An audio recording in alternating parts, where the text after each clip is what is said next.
My name is Clay Pilbro. I was a crime scene investigator and an autopsy technician for the state for 15 years. In 2017, I started falling on crime scenes and in the autopsy room.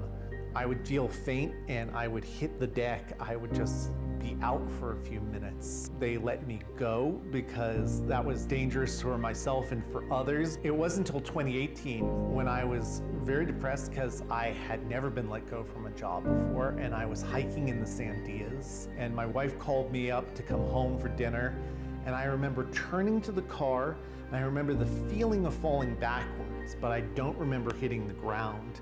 And I was out for over 2 hours.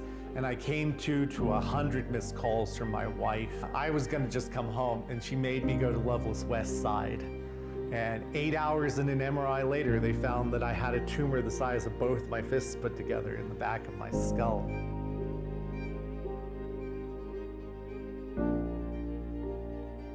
So I am disabled now, and I decided I didn't want to keep just staying at home.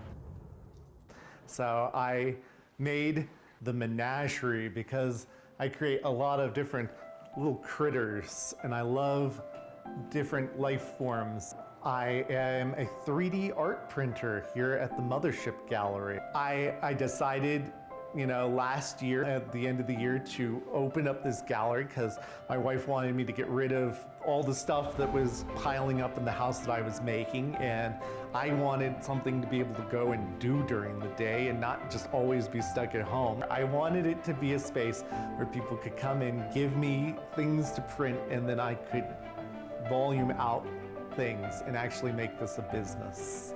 So I use a free program called Blender, and there's a lot of amazing things that 3D art can do. I mean, there are people who, like for dogs that lose a leg or 2 legs, that are out there making 3D printed harnesses and specially shaped to the dogs so that they can walk again.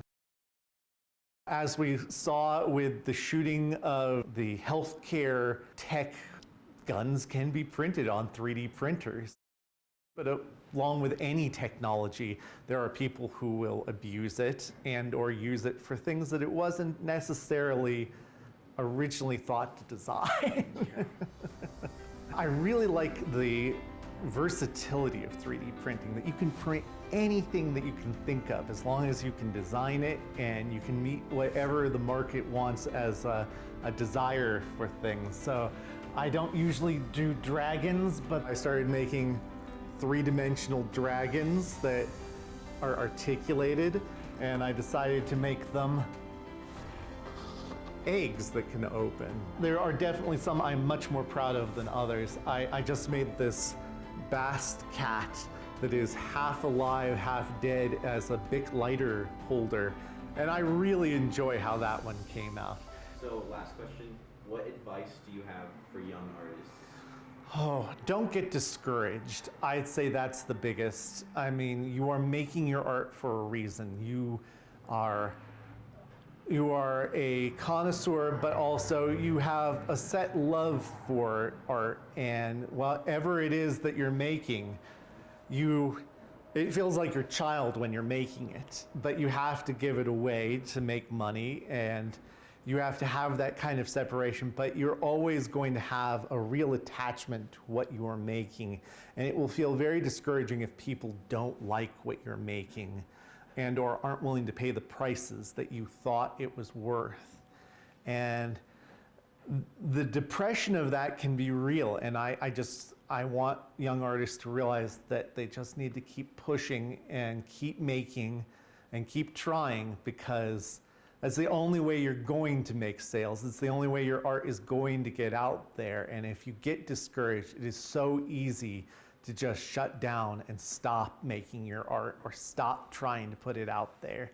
And that's a real shame, because everybody deserves to have their little piece that's important to them recognized by everyone, and to enjoy what they're doing. And I hope that people will just push through that initial hurdle of being rejected or being feeling like you're not satisfactory or feeling like you are an imposter. Imposter syndrome is a big one that affects lots of artists.